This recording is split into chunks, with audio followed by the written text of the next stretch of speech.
Growing up, most of us receive a very specific piece of advice about our futures. We are told to pick a safe major, find a stable career, and above all else, make sure we have something to fall back on. This chart perfectly illustrates our cultural illusion. We see a clean, upward trending line of success for a reality TV star or a viral musician, and we assume they reach that peak through sheer, effortless talent. We absorb this safety-first mentality while expecting a completely frictionless rise to the top. This combination creates a quiet, persistent paralysis. We realize that trying something difficult means we will inevitably make mistakes and embarrass ourselves in public. So we freeze. We wait for the perfect moment or the perfect skill set. By designing our lives strictly to avoid that friction, we mathematically eliminate our chances of achieving anything remarkable. We guarantee that we will settle for a life far below our actual capabilities. The actor Denzel Washington has a stark warning for anyone choosing that comfortable route. He argues that if you are going to fall, you shouldn't fall backward onto a safety net. You need to fall forward. He describes a scenario where you are lying on your deathbed, surrounded by the ghosts of your unfulfilled potential.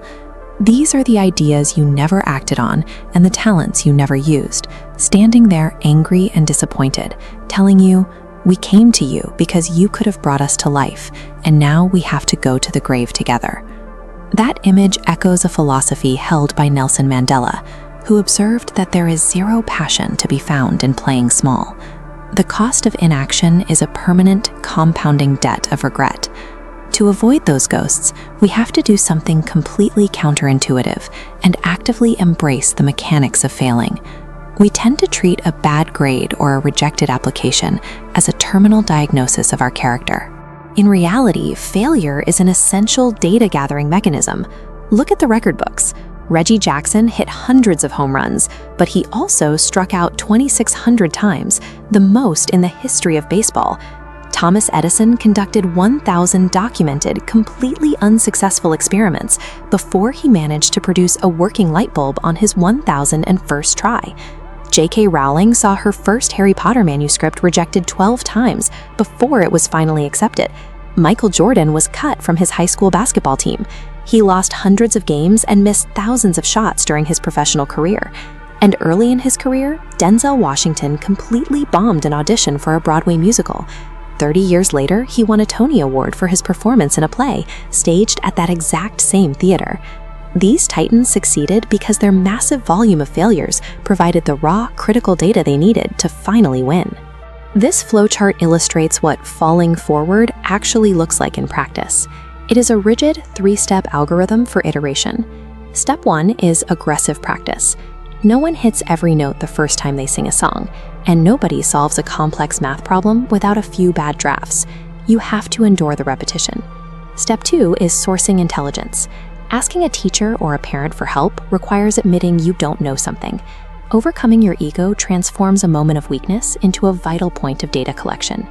Step 3 is embracing nonlinearity. Denzel Washington started out studying pre-med, shifted to pre-law, dropped to a 1.8 GPA, and was politely asked by his university to take time off. The route to a defining purpose is almost never a straight, clean line. True greatness is simply the willingness to endure the friction of this algorithm longer than anyone else in the room.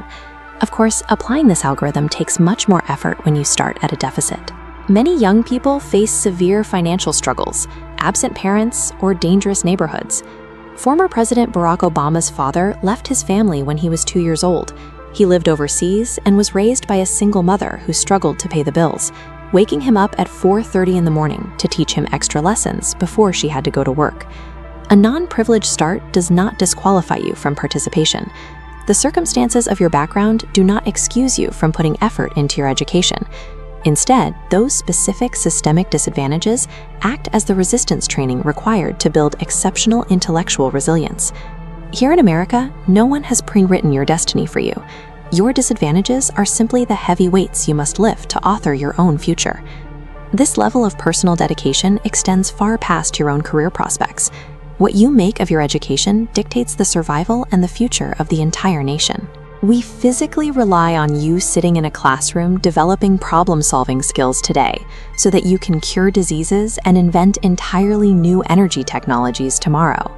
We depend on the critical thinking skills you gain in history and social studies to fight poverty, reduce crime, and dismantle systemic discrimination in our communities.